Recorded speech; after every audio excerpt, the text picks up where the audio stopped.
Okay, I think we're live. It's another Sunday.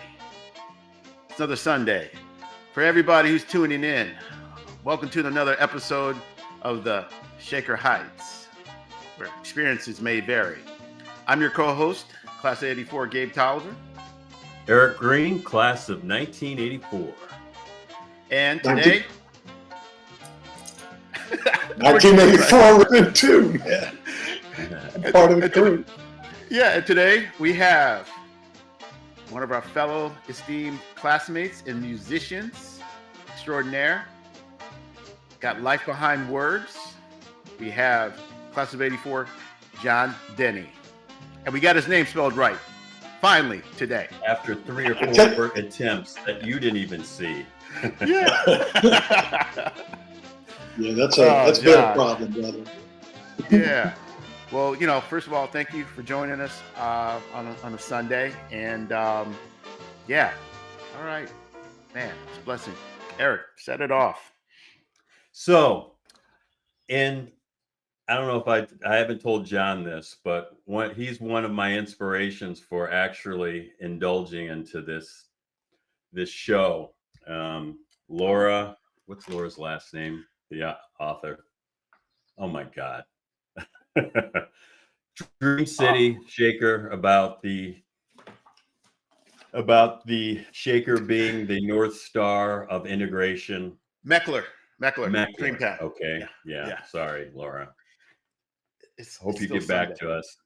So anyway, one of the greatest things about going to Shaker was the cultural exchange.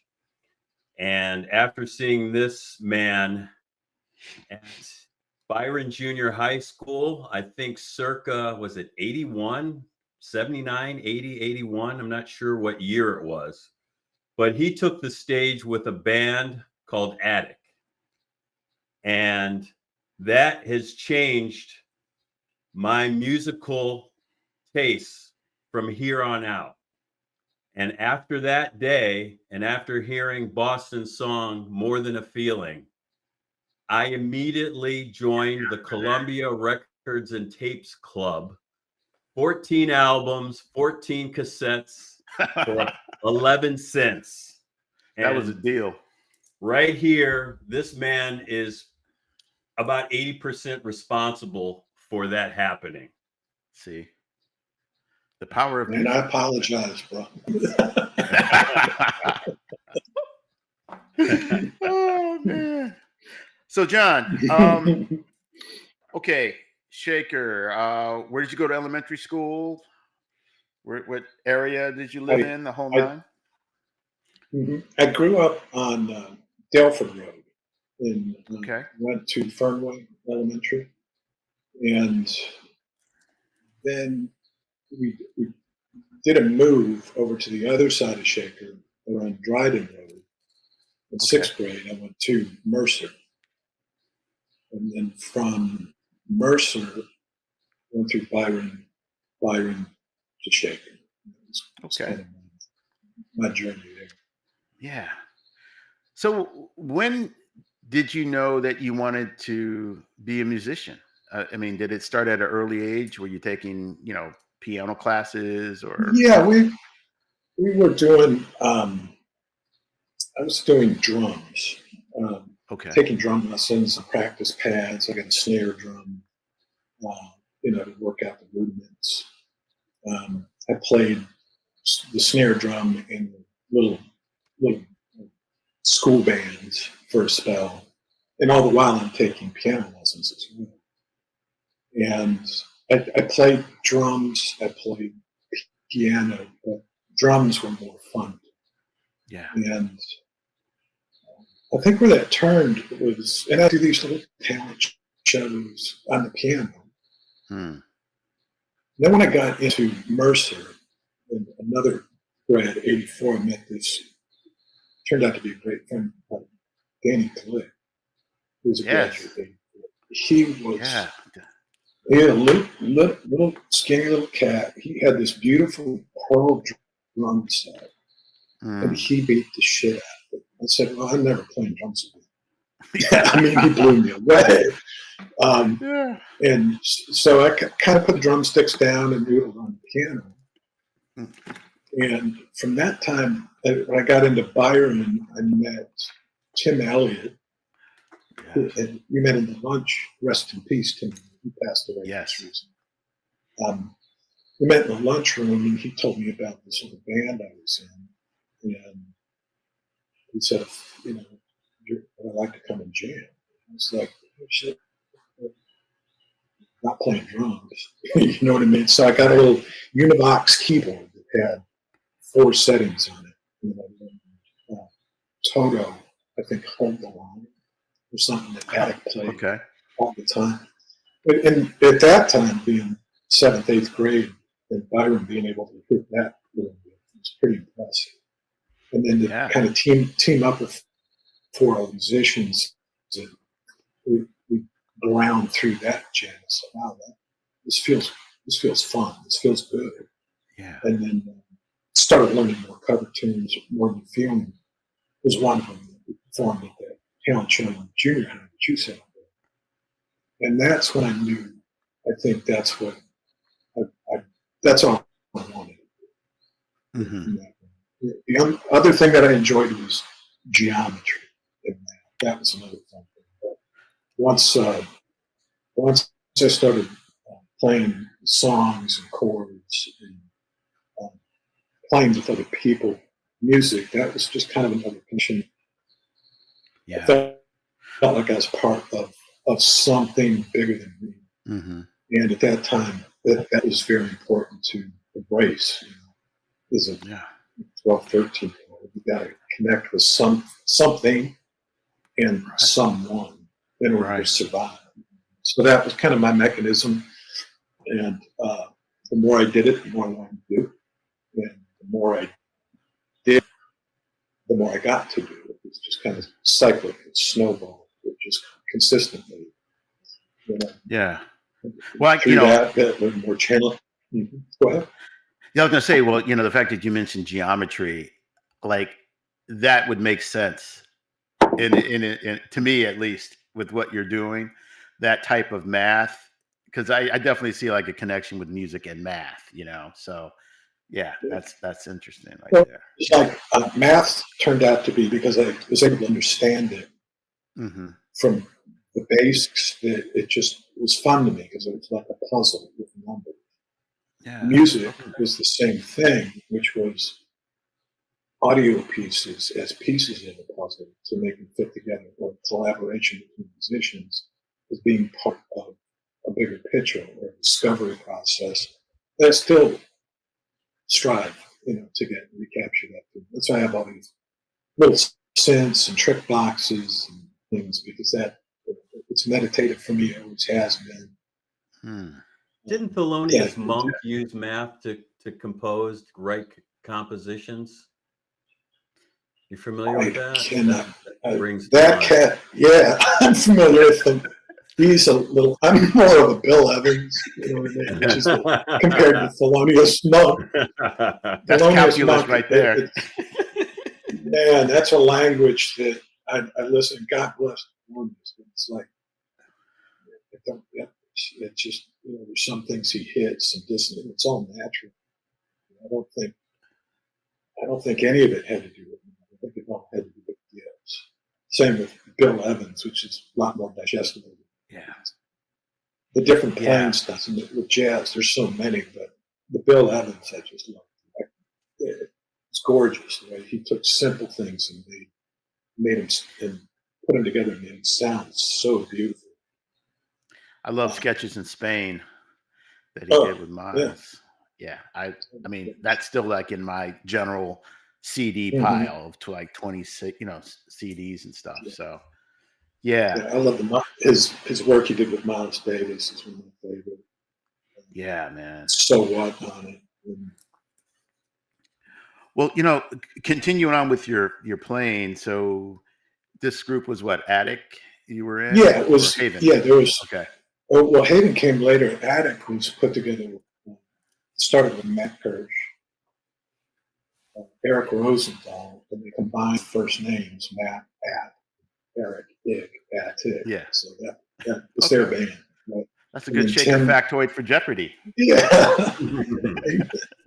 Right. So, and Another career move they for brought Gabe, me. you know, shaker trivia. Yeah. So that, Tim, I remember Tim brought me over to a rehearsal, the first one, and Matt sat me, and rehearsals were done at Eric's house with Shaker. And Matt just sat me at the piano that was there and says, play something. And I was so nervous. Tim was like, yeah, show what you got, John. And I didn't have much. I didn't have much. I was like, oh, fuck. Yeah. And I played, it was the Come Together by the Beat. And I played the bass line, the little chords, and they were getting into it. Right? And so how many instruments do you play? But I learned it. Oh, I'm sorry. I didn't mean to cut you off. It was just drums and piano at inception. But at that grand piano, because I learned it from sheet music, I played the melody in the right hand. When the words came up, and everybody just busted up laughing. They were like, "No, John, man, slow down. No, you don't want to play that again. You don't want to hear that again. Just play it." Yeah. We went upstairs, listened to the record, and he goes, "Those are your words. You don't need to change." Yeah. We went downstairs and rocked that shit. And it was like, yeah. Matt had a very expensive taste in music. That's where I learned about Boston. Reeling in the years was, he started filling me up with all these kind of pop and classic records from back in the day. Right. Most of them were pretty challenging.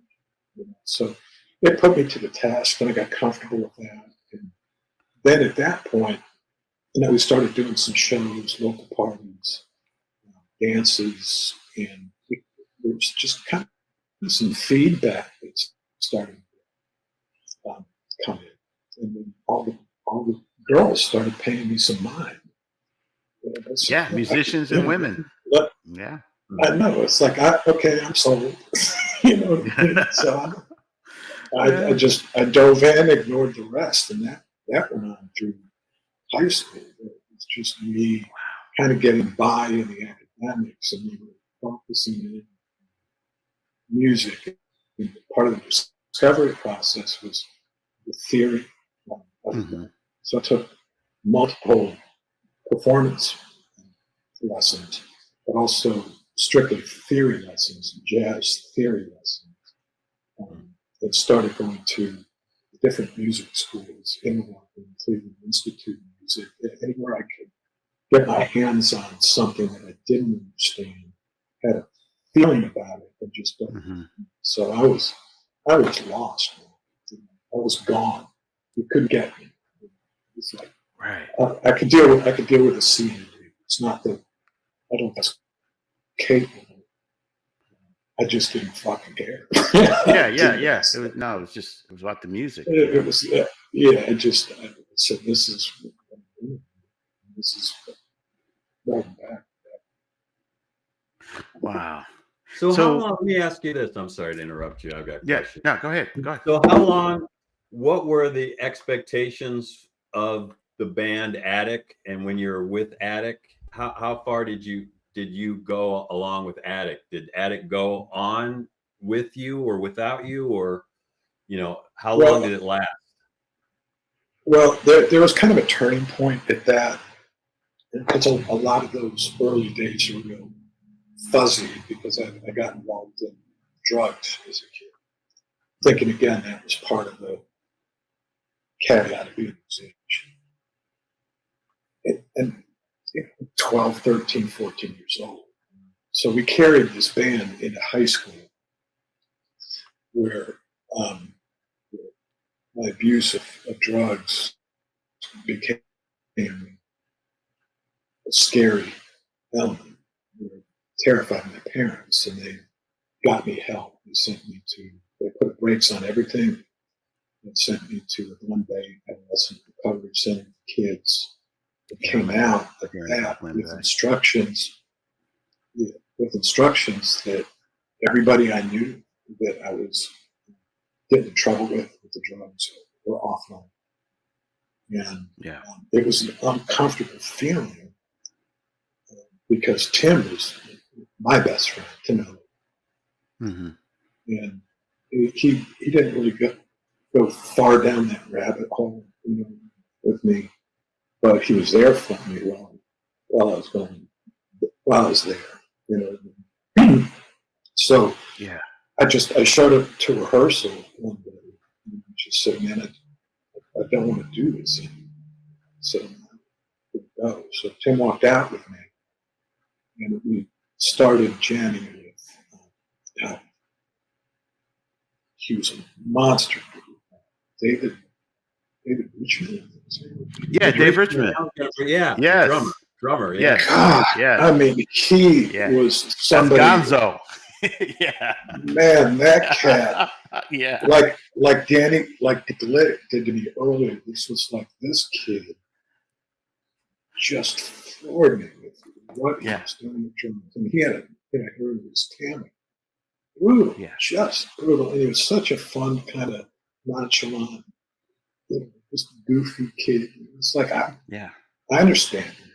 So me and Tim started jamming with him, and then Haven approached me while I was in that transition stage, which was Todd Lane, Don Mixon, help me out.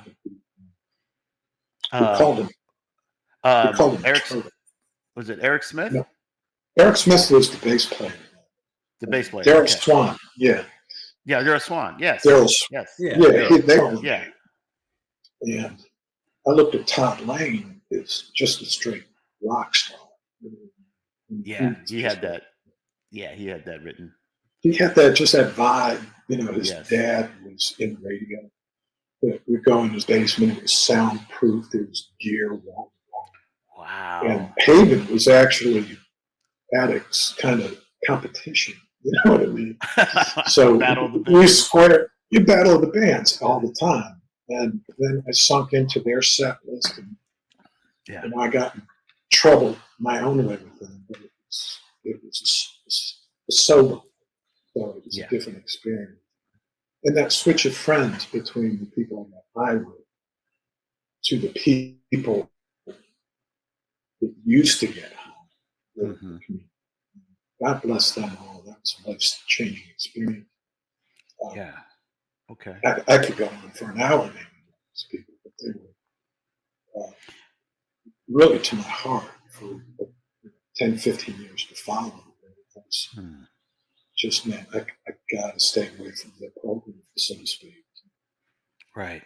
And no, because that stuff has been embedded in pop culture. Like drugs, sex. Rock and roll. Like they're supposed to go hand in hand. Or like if you're a writer, you're supposed to drink and have a drinking problem. Like these false mythologies and narratives have fucked up a lot of people. Well, I'm a big fan of. Let me just tell you one thing.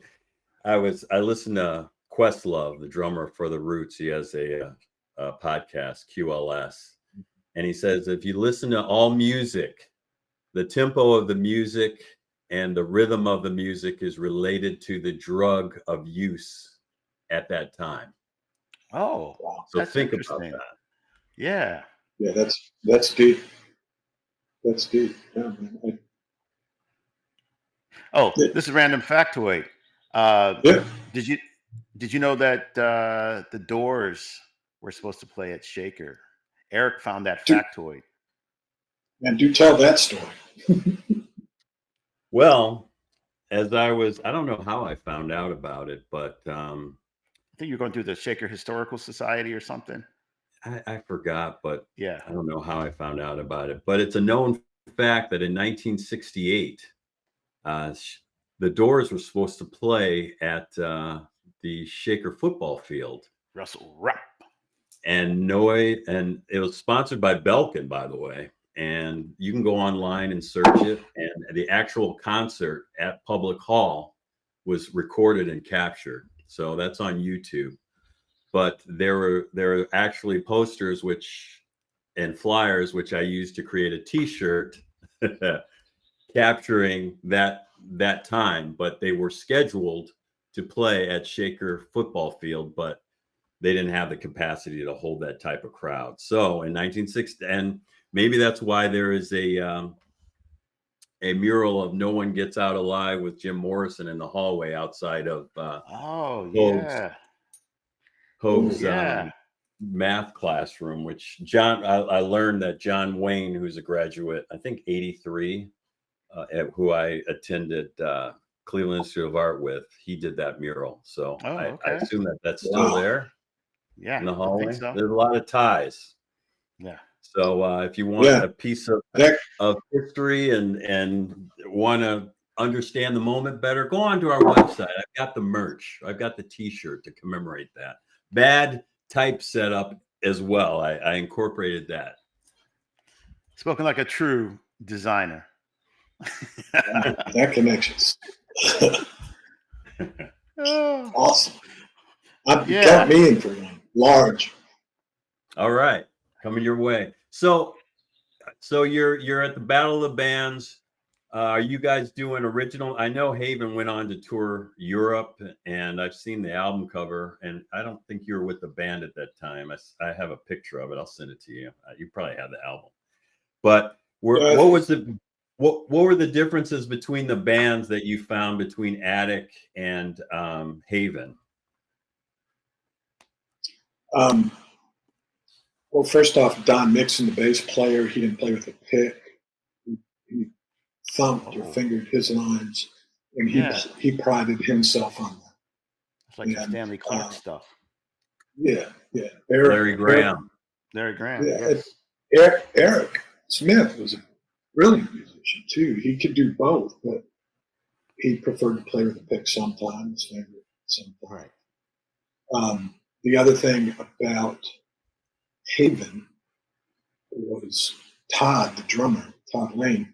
He would, every rehearsal, his kit was built differently. So he was trying different positions of his drums and cymbals. I think he was going for a comfortability more, a look as well.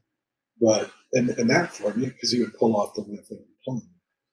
Daryl Swan was always kind of a quiet character, as I remember. He still has captured so much success, I believe, in LA right now, doing that, still active as a successful producer. There's also Doug Klein, who had his own Joe band. Solo. Joe Solo, who he ended up doing all the Macy Gray records too, right? Wow. Daryl produced those too, right?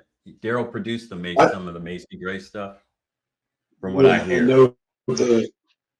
I think the Macy Gray, Doug or Joe Solo told me he met her in a department store as a checkout girl, and they just started chatting, and they started vibing out together before you know it.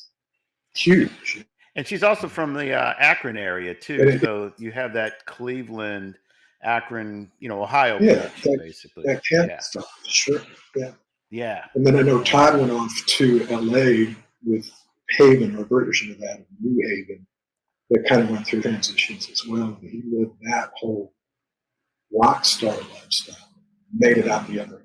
Still playing drums, still doing this. So, I think other than your band, hold on, I got to cut this in. Sorry, I'm taking over. I get so excited about this music part. Let the boy cook. So what we spoke about in our pre-meeting were some of the other influences and some of the other musical happenings around different parts of Shaker. We were talking about Michael Chapman, and tell us about some of that experiences, like where you went on, like some of the influences that were you privy to those influences in the high school when they were happening, or after graduation? When did you start It was to? well during in Shaker. I remember seeing Trent Thomas and Mike Chapman Yeah. both playing keyboards, running in place in one of the gymnasiums, jamming out. And that whole kind of funk urban music was not a part of my vocabulary at that point. And that just blew me away. You know, I'm doing rock pop at that time. So there was a whole nother a whole nother language that just got dropped on me at that time. And it took me back. It was another kind of moment. Yeah. Then after the whole that high school, Haven, attic thing kind of dissipated, I don't know if you went to. I think you might. Bobby Harris Jr., who was the son of the sax player in the Daz band, invited me to, and he was from Shaker. I don't recall if he went to Shaker. Wow. Okay. But so we started to jam out in his basement with a couple of his friends, and that was kind of my first. Whoa, what's going on? This is not what I'm used to. So then I went into more of a study of records and music, history of it, so I don't look like a total asshole pretending I'm not. From there, Gerald Levert asked me to come. Wow. Yeah. And I was like, yeah. So I told Bob, I was like, God bless you, I'm gonna go jam with Gerald and Sean. And I got in there, and that was my first kind of like feeling of leveling, because there was a drummer, percussionist, 3 singers, Gerald, Mark, and Sean, bass player, 2 other keyboard, and a guitar player. And here comes the light. So it was it was just like, yeah. At that point, I felt like all my preparation, all my experience up to that was a preparation for this record. Yeah. Because I felt, and then making the connection like Eddie Levert Senior's OJ. Yeah. Legend. Listening to that as a child growing up as a kid. And my mind was blown, and there was a certain level of professionalism. They had a record out, the first one. We had a song on the radio called I'm Still. That Quentin Rubin actually was the guitar player, too, was from Shaker. Yes. So again, it's just kind of a collection of a mass of so many talented musicians. I mean, at the time, I didn't know. You're just so unaware of the surroundings while you're in the surroundings. And you look back inside and go, wow. So I'm trying to understand this. So did you get to know each other in high school, or was it after high school? Well, I joined Levert in my senior year. Oh, okay. Carried after graduation. And there were some moments I remember when the tour bus showed up to take us out to Baltimore, someplace to play that. And I 17, 18 years old, I just had a sense like, wow, I've made it. All in. And I thought, wow, how quick did that happen? Then I kind of got, kind of kept my mouth shut, my ears and eyes open, played my part, and just watched all this magic shit just go flying by. And at that time, who knew? Yeah. And then they got their first number 1 hit. It was Pop, Pop, Pop Goes On. Yes. Yeah. I remember and that then one. And Eddie Levert singing. Yeah, he would come in. We played these huge venues, big ones, and opening up for these monster artist. It was that kind of experience. I thought, man, I can't let this. We'll just keep going. And Yeah. and the tours were one-offs, weekends, sometimes a few weeks at a time. And then on the downtime, I moved donuts and worked in Chuck's Breakfast and Lunch, over on Shaker Square. So did you? So you ended up going to UC Berkeley, right? What was the? Oh, I went to. Oh, he went to Berkeley School of Music, right? Sorry, Berkeley School of Music. That's what Berkeley. Yeah, I mean, I don't know. Berkeley College I knew it was that music. Prestigious. Yeah. So, what made you decide to go that route instead of, pursuing it with, going the route that you were? I mean, you were experiencing success fairly early, right? I would think so as a musician. What made you make that decision to actually attend school? Well, let me tell you one thing about Lavert. I was playing in the Holodome in Shreveport, Louisiana, and we have a little bit of audio lag happening at the moment. At the end of the gig, everybody would go out to after parties and whatnot, mix it up. Mm-hmm. Okay. I met my wife there. And the funny story about that was 1986. Went into ordered some food at a restaurant I'd never been at, just out of boredom. About 10 o'clock, I showed up at 4 in the morning to pick it up, and she was the checkout girl at the diner. Oh, wow. The next day, Mike Ferguson, the bass player, his little brother Scott Ferguson, was another monster drummer too that went to Shaker. I think he was a year 83 graduate. Scott was. But Mike, when he introduced Penny to the band, Mike Ferguson said, "Whatever you do, don't crush that child with the name of Penny Denny." So she's got doing great, but it's that Penny Denny story that everybody gets a kick. Okay, I have to ask Mike about that. Yeah. But true story. I wish you had a Denny's. That would have made it, how that extra. That's actually where I made my first attempt at the order, but they were closed.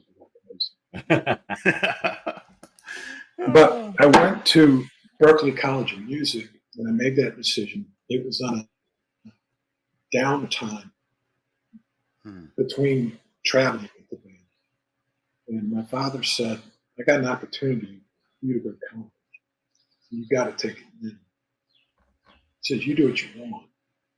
But if you want to be a musician's musician, you have to be an expert at your craft." Right. And this is an opportunity to take 3-4 years out of your life and simply focus on your ability, the growth of your ability to reach some new goals other than being a player in a band. And that resonated with me. So, this will open doors down the road. Right. A wonderful situation. Well, So I was like, yeah, let's do it. So I went to. Go ahead. Can I ask you a question? Are any of your family members musicians? But they are all artists. My little brother excelled in art, clay, oil painting. He taught it for decades in St. Louis.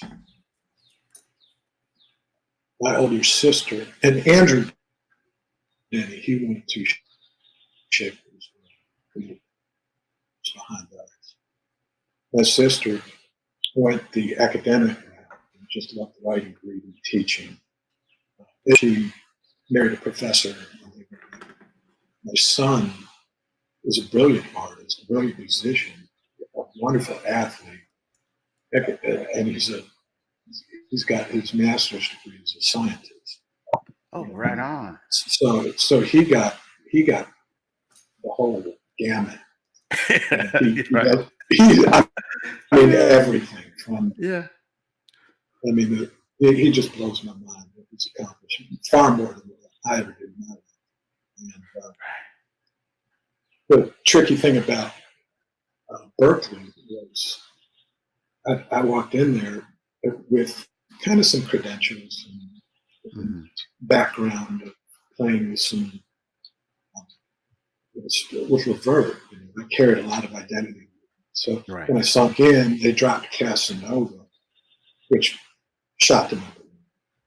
And the guy who replaced him ended up being a graduate from Berkeley College of Music. So oh, wow. Okay. that first, yeah. So my professors in that first two semesters, when I would open up about what I've done in the past, they're like, what the fuck are you doing? What are you doing? Yeah. So that was like, trying to deal with that mental trauma. Like, so I just buried myself in piano halls there. Chris Horvath attended me. Dave. I remember Chris Horvath. Dave Richmond. Yeah. Yes. Yeah. A few others. Dave Cowan attended there. Okay. I was, and it was like running with a whole nother kind of pedigree of musicians. I don't want to get, but there was some John Mayer. There were some spectacular musicians wandering these halls. Right. Wow. I mean, just that you get to play. And I never thought of myself as a good player at all. I worked hard at it to just be mediocre. But there was just gifted students here. Well, and so I sunk myself into synthesis. I'm sorry. Oh, no, go ahead. No, I was just going to say real quick, that you're humble, and that's great. That's like this quote that I think it was attributed to Duke Ellington. Somebody asked him, "Hey, what's your favorite song?" And he was like, "Oh, I haven't written it yet." So that type of humbleness, humility to your craft, speaks a lot. So I pride myself on humor. So what did you take most out of that? So I got through that. I studied synthesizers and programming. Okay. The Berkeley experience? Yeah, like what did you had the experience? So Berkeley experience? You go from garage band, you go to you go to R&B, on stage, touring, recording.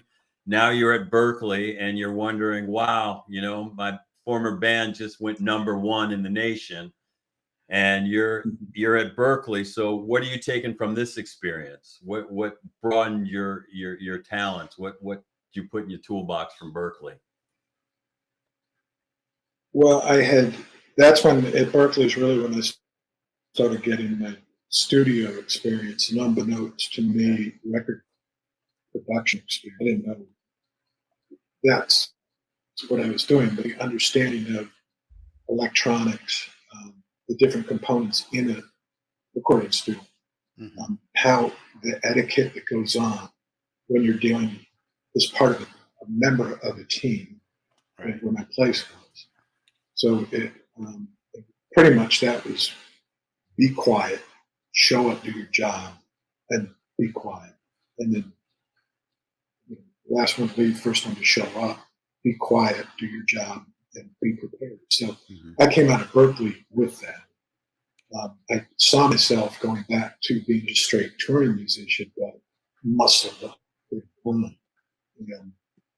So I had 2 offers to go on tour while in my last few months of Berkeley. So it's like I'm back on the road. Fortunately, they both fell through. One was back with Levert on the Robodope record. The second one was with Nine Inch Nails on the Cocaine Machine record. Wow. Huge records. The first level. You know, huge. You're like this dude that joined the army years back, and he was in Nirvana. He paid for their first album, and he was in Soundgarden. I think he was a bass player, and he left the band, joined the army, and eventually became a special forces soldier. And this is like in the mid 2000s. And so to me, this is what reminds me of this, is like you were this dude with these major credits, you know, and then, you know, stepping back into the real world, and, you know, it's just like this cognitive dissonance, you know. It made me think of that guy, because like his drill sergeants were like, wait a minute, were you that dude in the, you know? And he was just like, yeah. And then they were, you know, same thing, like, yo, what the fuck you doing here, you know? Yeah. Well, So, let me ask you this. I'll bring this up. You know, so, you know, early on as a teenager, you went away to address, you know, addiction problems or what have you, and then you go on the road, and, you know, I'm sure that's prevalent there because that's the industry and that's the way rock and roll is. Did you have any apprehension? Was that an apprehension from going back onto the road and not, you know, maybe you had was that in the back of your mind, you know, if there would be some sort of sirens, if you will, pulling you back, maybe taking you backwards into that? Or did that cross your mind? Were you past that at that point? Were you worried? Was that a concern? No, I had, it wasn't, I was, at that point, I was in the habit of not chasing that shit anymore. And adjusted my how I lived to a point where I was secure in, I'm not going back to that. And it was a one day at a time situation. I see. So your band members respected that, and they understood that, and, you know, they allowed you that space. I don't think. No, I just don't think they fucking cared. It was, you know, right.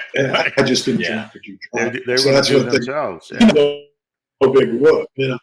Yeah. Yeah. So I just kind of kept quiet about it. I had a close friend at that time. His name was Bobby Nolan, who was a shaker cat who I brought in as part of that. Bobby Nolan, right? Bobby. Yeah.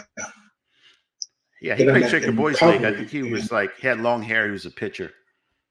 Yeah, I know Bobby. Yeah, Shout out to Bobby Nolan. Bobby Nolan was, Bobby had him. What I remember about him is somebody I'd play spades with, poker, quarter poker, with, you know, friends from Shaker, Tom Wigglesworth, Alec Malco. Yes, Alec Malco. Just, you know, goofball friends in high school that we just chilled with. But Bobby was one of those. I was like, I'm gonna get you on board with this outfit. So I had somebody there that was understood, and I understood with him what we were covering, so to speak. So it didn't tug at me like I'm gonna make a big mistake out here, because I know if I did, everything that I had worked for or that I've been blessed with would disappear pretty quick.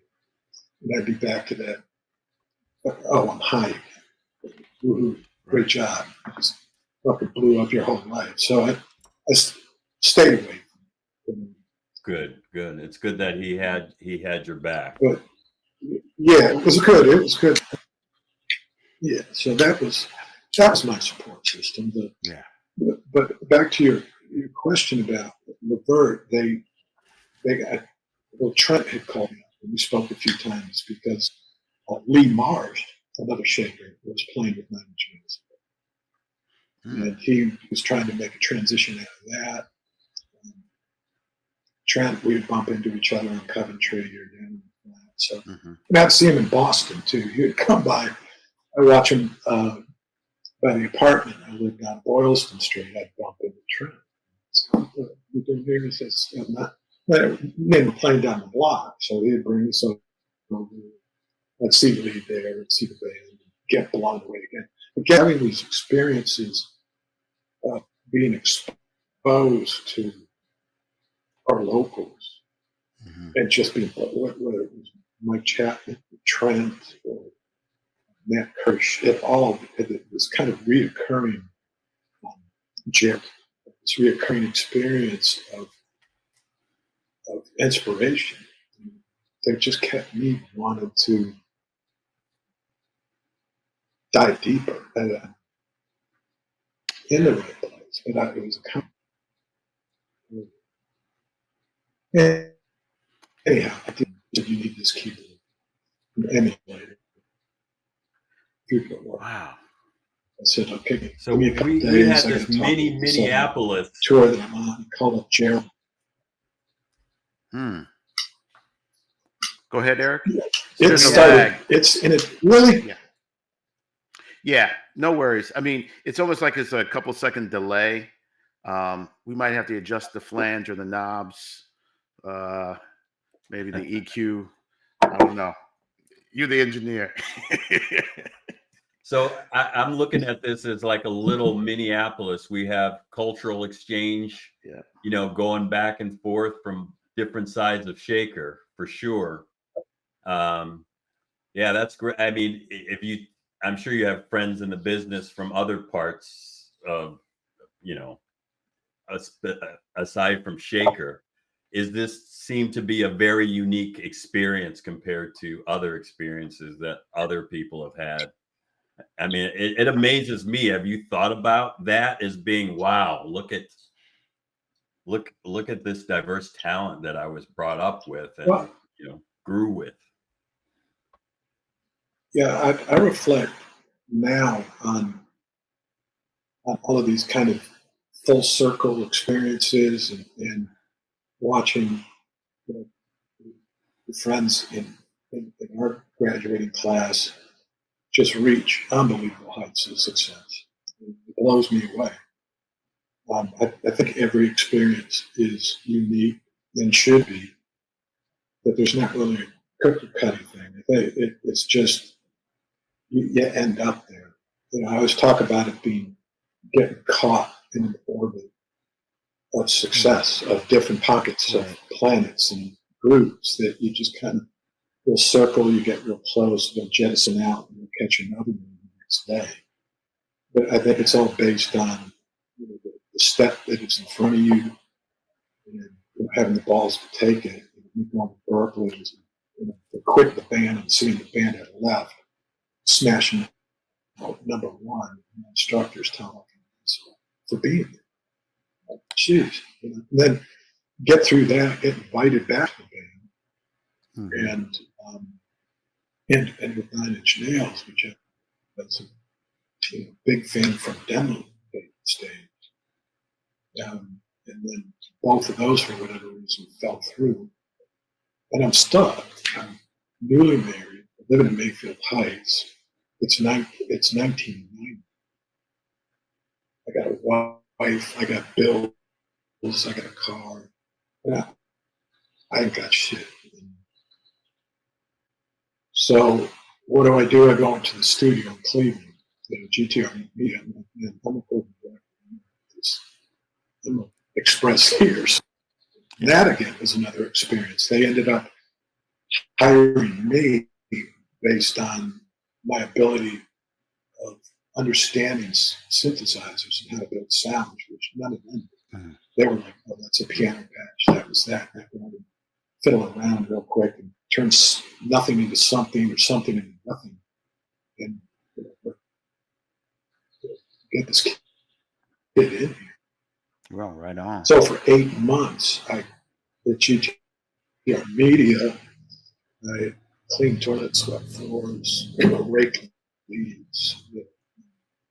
They allowed me to sit and shut up in the back along the different studios. And that's when Mike Chapman really came to life, because he had an 8-track studio, one of 3, no, I'm sorry, a 16-track studio, one of 3 in that facility.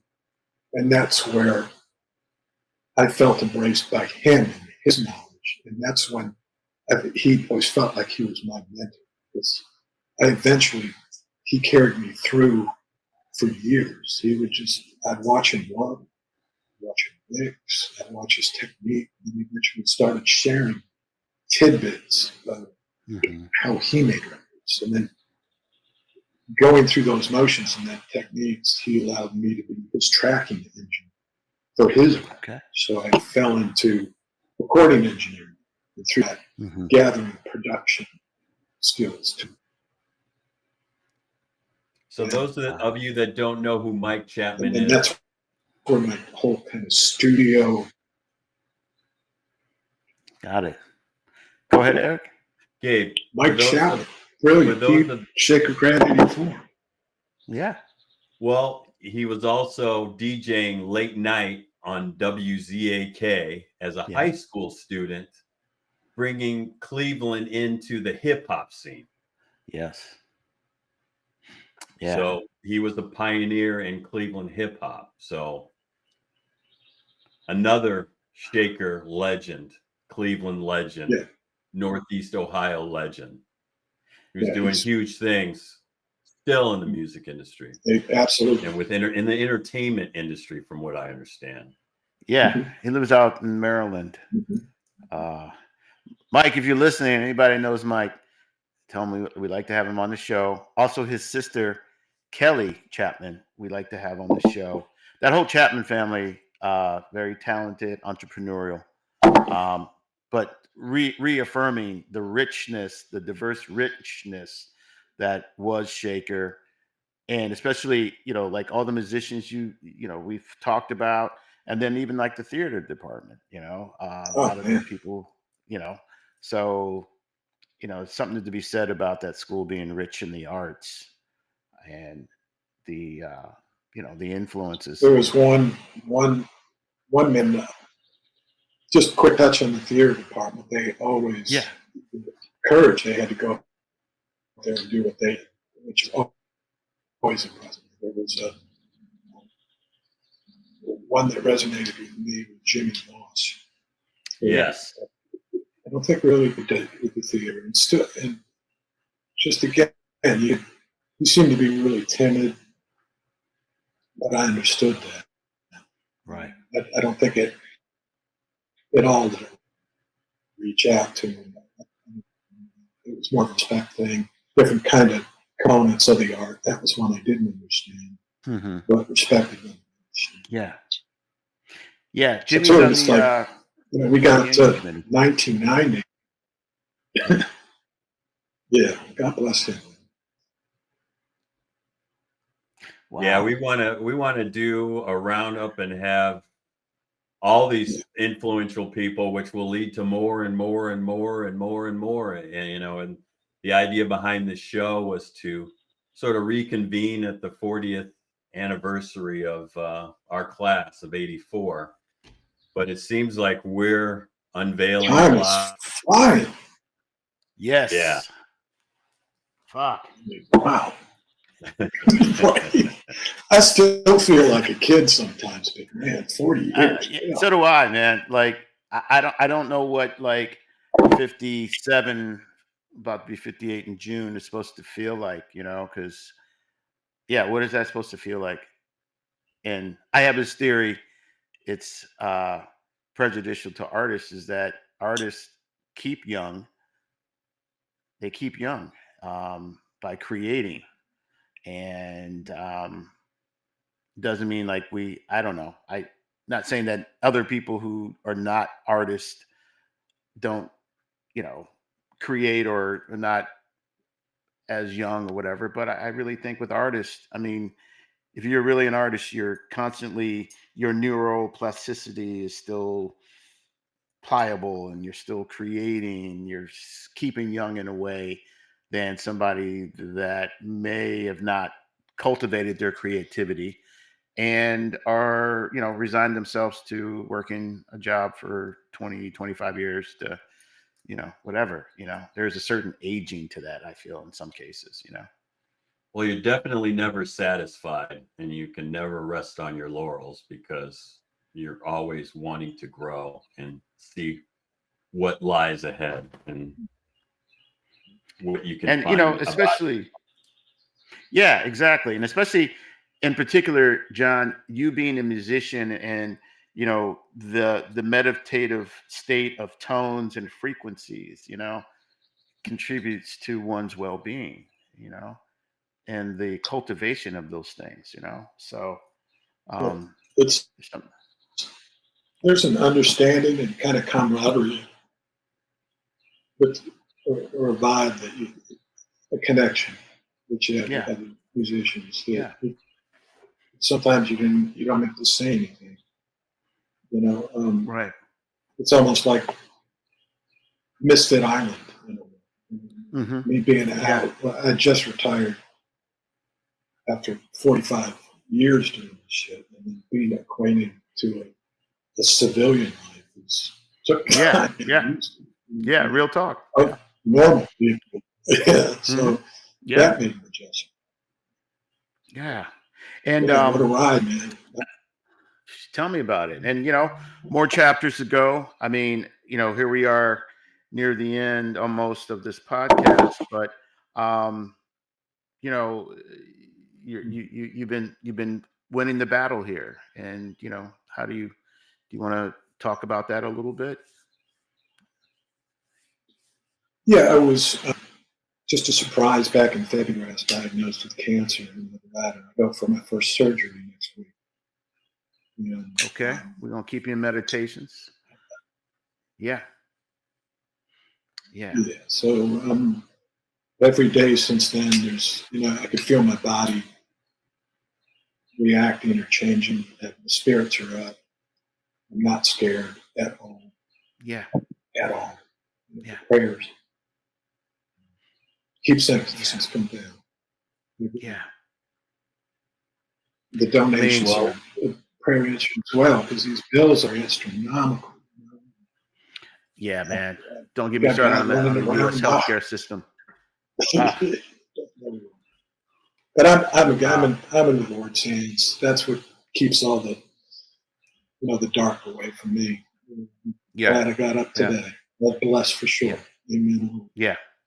Indeed, indeed, yeah, indeed. It's very poignant right now. Um, Man, well, I there's mean, strength in community, and yes, we're here for you and here for everyone else, especially within our community, and yeah, want to build on that and continue to talk and commemorate and celebrate. And blessed to have you here with us and talk to us about your journey and and being an yeah, artist. man, And us being artists, we know how brave that journey is of itself.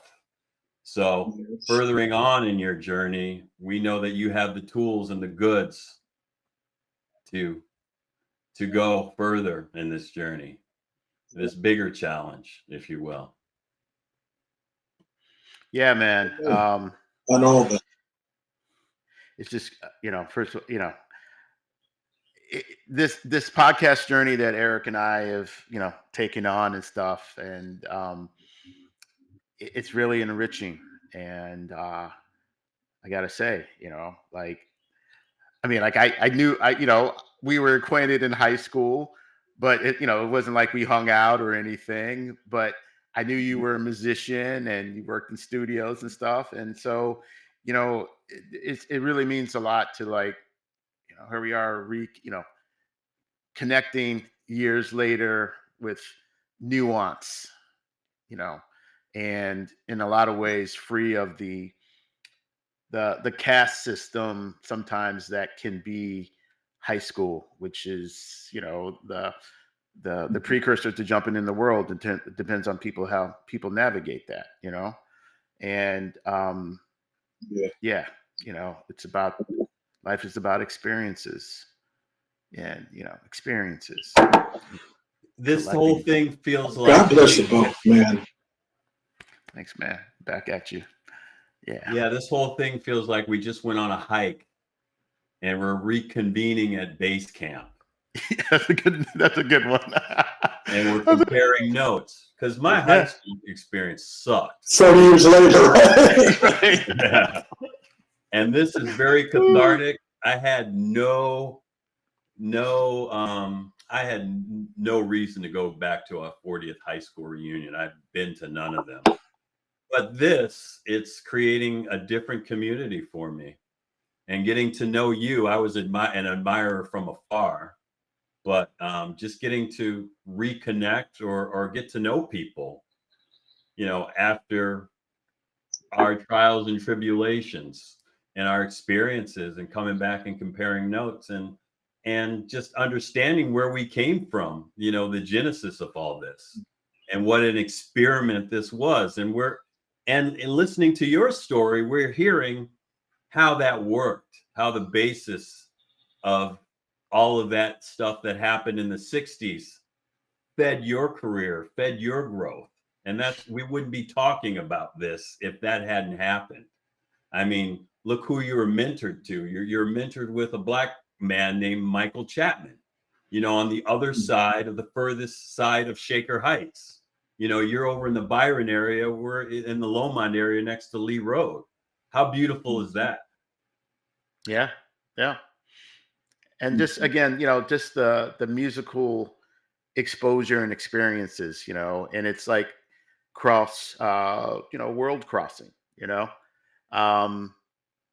I think that's something that is one of the greatest benefits if one was receptive to that, experiencing it, it's the nuances of the world and having a reference point when you're out in the world, and and even perspective, um, when this term DEI, the term DEI, for example, and all the negative connotations put to it and stuff like that. I mean, that's crucial for a society, in everything, the arts, everything. You have to have diversity, and the fact that we came from that place, it resonates every day, So, I mean, that's all I can say at the moment. But grateful. And you Amen. stole my elementary school girlfriend, who I won't mention, but See, Not bad. John, we're definitely gonna have you on some other shows, because one of the things we want to do. I mean, Eric hasn't responded to it yet, but I thought of this yesterday. We have like Shaker after hours, and it's like late night on the weekend. We open up the streamline. Folks come on and chop it up, within proper, whatever. But just let people let the hair hang You down. got to keep in line. We're all a bunch of 60-year-old men. Yeah, and get the women involved in here too. That's another thing too. We need the ladies up in this podcast, and if you're listening, and you want to tell your Shaker story, come on the show, man. This is not just a bro fest, okay? Or dude thing right here, So, want everybody up in here. We're bearing witness, and we're bearing witness. So, before we go, real quick, I want to tease our next show. Will be tomorrow. It's what I called afternoon tea at 3:30 with Tony Peck, and afternoon tea with Tony, and talk about Amy Joy Donuts, and amongst other things. What's really unique, real quick, about Tony, he's a Steelers fan, and being a Steelers fan in Northeast Ohio, amongst the sea of orange and brown, it takes a special type of character. So, so check us out tomorrow. This episode, it's been streaming live. Thank you for whoever's been watching. Look at all the Facebook people that are tuned into Facebook because of you, John. You know, we've never had this before. Look at this. The board is lighting up. So we need more of you, John. We need more of you. What? Yeah, we're bringing you back on for the music thing. We got to plan that out because we want to have Haven, Attic. Let's see, who else from the other grades? We got Rob Barrett, we got Greg Young, we got Ben London, who was like, he's been out there in the grunge scene all these years. Where's Kerwin Kane? Where's Kane, yes. John where's Meadows. Quinn Rubin? Yes. A lot of people in the entertainment. David Embry was a manager for Hurricane, the comedian. Oh, So wow. there's tons of experience and stories to be shared within the Shaker galaxy, if you will. Yeah, man. Well, John, lastly, you're coming to the It really is amazing. I don't know if I'm going to be well enough to travel. Okay. It's kind of a step-by-step process. It's understood. But we're gonna broadcast. We're gonna broadcast from there. We got to figure out the logistics, but we plan to. So I'll make sure you get a thread, and if you're up for it, you tune in. Shout out some people and stuff like that. So, yeah, man. Eric, any last things as we sign off? I'm glad I was better this time, man. I was a fanboy when I was talking to you on the phone. I couldn't get stuff out. You've influenced us more than anybody. I mean, geez. And just shaking my head that we got you. I'm so glad that we got you on and got you to share your stories and your experience. And we just like to share with all the people that are out there, what influence you had on us and how proud we are of you and your journey. And also, too, most importantly, as well, is, we ask everybody, and you've already discussed this, it's just the significance of being from Shaker, and I think, for those who are aware, to be awake, it says a lot, All right. Well, John, it's a pleasure. And I will send you a link so you have a copy of this. And StreamYard does localization. So I think whatever lag we were all experiencing from the internet, it will not be that way locally for you when you download it. I think at least that's the theory I read. Please. Yeah, but no fault. It's the internet. It's the internet. On any given day. Yeah. So, but I'm glad we were able to connect. Stupid technology. Yeah. All right, man. Much love to you, man. That's real. I appreciate you. Both, yeah. Have a blessed day. And we'll catch up soon. Stay strong, man.